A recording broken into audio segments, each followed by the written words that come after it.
হেঁপাহৰ ঘৰ, মৰমৰ ঘৰ লৈ গৈছে।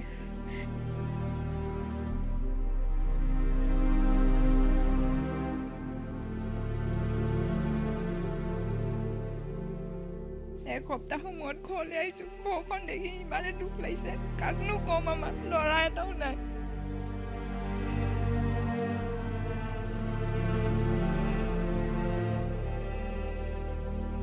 মাও অসুখীয়া, ভণ্টিও আমাৰ গাঁও চা বেয়া, আমাৰ গাঁৱৰ চবেই জানিছোঁ।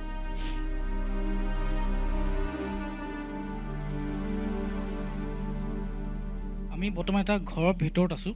ভিতৰৰ অৱস্থা চাওক, পানী কিন্তু ভিতৰৰ পৰা লাহে লাহে লাহে শুকালে। নদীৰ পৃষ্ঠ পানী কমিছে, লাহে লাহে কিন্তু ভিতৰৰ পৰা পানী ওলাইছে। কিন্তু ওলোৱাৰ পিছত ইয়াৰ পৰিৱেশ যথেষ্টখিনি মই দেখাইছোঁ, সোমাই যায় কমপ্লিট, সম্পূৰ্ণ বোকাময় পৰিৱেশ। তাৰমানে খুব সাৱধানে আচলতে ইয়াত খোজকাঢ়িব লাগিব। এটা ভয়ানক পৰিৱেশৰ সৃষ্টি হৈছে। এই অঞ্চলৰ যিসকল লোক আছে আচলতে সাংঘাতিক ধৰণে এটা ভয়ানক পৰিৱেশ সৃষ্টি হৈছে। এইখন বাৰাণ্ডা, ঘৰটোৰ পৰা আমি ওলাই দেখাইছোঁ এখন বাৰাণ্ডাতে কিন্তু পানী, আৰু পানী প্ৰায় এতিয়াও এককাল পৰ্যন্ত এই বাৰাণ্ডাখনত এতিয়া পানী আছে। এতিয়াও কিন্তু পানী ওলাই যাব পৰা নাই। পানী সম্পূৰ্ণ বাৰীত, মানুহৰ ঘৰত এনেধৰণে আচলতে আবদ্ধ হৈ আছে। আৰু এই আবদ্ধ পানীখিনি আচলতে কিমান দিন লাগিব, প্ৰায় ৩-৪ মাহ পিছত হয়তো ওলাব পাৰে, কিন্তু কমেও প্ৰায় ৩-৪ মাহ পানী ওলাই যোৱা সময় লাগিব। কাৰণ নদীখনৰ জলপৃষ্ঠ কমিছে যদিও এই অঞ্চলটো সকলোতে আচলতে এনেধৰণে পানী জমা হৈ আছে, আবদ্ধ পানী। এইটো হৈছে তেওঁলোকৰ শোৱনি কোঠা, বেডৰুম। বেডৰুমত মাত্ৰ এখন বিচনা তেওঁলোকে আছে, আৰু সমগ্ৰ বস্তু আচলতে বানত উটি গ'ল। ভোগদৈ নদী যি কাল ধুমুহা আচলতে কাল ৰূপ ধৰিলে, মাথাউৰি 5 মাথাউৰি ছিগাৰ পিছত যি আচলতে ভয়ানক পৰিস্থিতিৰ সৃষ্টি হ'ল, আৰু তাৰপিছতে সমগ্ৰ বস্তু ইয়াৰ পৰা উটি গুচি গ'ল। নিমিষতে আচলতে বানে উটুৱাই লৈ গুচি গ'ল, আৰু কোনো বস্তু উদ্ধাৰ কৰিবলৈ তেওঁলোকে সক্ষম নহ'ল।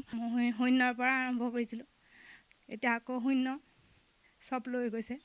সমস্ত পশুধন লৈ গৈছে, ধান লৈ গৈছে, কাপোৰ কানি বস্ত্ৰ ইত্যাদি, মানে গোটেই ঘৰখন লৈ গৈছে। এখন ঘৰ বুলিলে আপোনালোকেতো জানে ঘৰ এখনত কি থাকে, সমস্ত ঘৰখনেই গুচি গৈছে। হেঁপাহৰ ঘৰ, মৰমৰ ঘৰ লৈ গৈছে। মই যেনে তেনে ল'ৰাটোক বচাওঁ বুলি চাইছোঁ, ল'ৰাটোক কোচত লৈছোঁ, মানে ওখ ঠাইলৈ গৈছোঁ, আৰু তাত ক'বলগীয়া একো নাই, সমস্ত লৈ গৈছে বানে। আমি মামাৰ ঘৰত আছোঁ, দেউতাও অসুখীয়া, ঘৰখন এতিয়া কেনেকৈ হৈ যাম। এসপ্তাহৰ মূৰত ঘৰলৈ আহিছোঁ। ঘৰখন দেখি ইমানে দুখ লাগিছে, কাকনো ক'ম, আমাৰ ল'ৰা এটাও নাই। দেউতাক কৰিব মেলিব নোৱাৰে, মাও অসুখীয়া, ভণ্টিও আমাৰ গাঁও চা বেয়া, আমাৰ গাঁৱৰ চবেই জানিছোঁ। বুকুৰ হুমুনিয়াহ লৈ আছে বৰ্তমান তেওঁলোক জীয়াই থাকিব লাগিব। আচলতে এই হেঁপাহৰ ঘৰখন খুব কষ্টৰে আচলতে বহু বছৰ ধন ঘটি পেলাই তেওঁলোকে আচলতে ৰাখিছিলে। সেই উপাৰ্জনে আচলতে ঘৰখন বনাইছিলে, কিন্তু সম্পূৰ্ণ তছনছ কৰি ল'লে বানে।